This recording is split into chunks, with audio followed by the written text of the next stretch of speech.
L'ufficio della valutazione impatto ambientale della Regione Veneto è responsabile di numerosi scempi ambientali in questo territorio, quindi la valutazione che chiediamo oggi di questo ufficio è una valutazione negativa. Negativa per una serie di anomalie, dicono i Global Project. Il presidente della Commissione Impatto Ambientale è allo stesso tempo l'AD di Veneto Strade e il commissario del cantiere della superstrada pedemontana veneta. Siete gli stessi che devono dare la valutazione di impatto ambientale sui progetti che voi fate perché siete amministratori di quelle società, perché avete quote azionarie di quelle società. E allora come fa il controllore a essere la stessa persona del controllato? L'assessore all'ambiente della regione Maurizio Conte ha condannato il blitz a volto coperto dei No Global che ha intimorito i dipendenti della regione. Conte si augura, ha detto, che la giustizia non si giri da un'altra parte.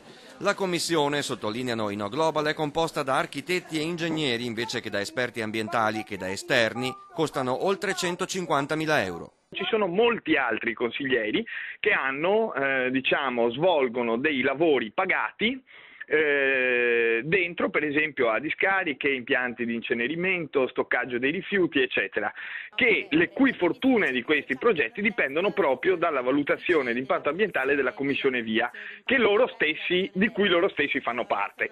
Un blitz avvenuto a poche ore dalla manifestazione No Grandi Opere e No Grandi Navi di domani a Venezia, con partenza dalla stazione di Santa Lucia alle 14. 1 migliaio di persone in rappresentanza di 170 associazioni da tutto il Veneto diranno basta al consumo del territorio, ai project financing, agli inceneritori, allo sfruttamento dell'acqua, al transito delle grandi navi a Venezia. La vera grande opera è la manutenzione del territorio, quindi è il modo giusto per difendere il nostro territorio. Dire no a tutto è sbagliato, dire sì a tutto è sbagliato. Sì allora al potenziamento del trasporto pubblico, al riciclaggio dei rifiuti, all'acqua bene comune.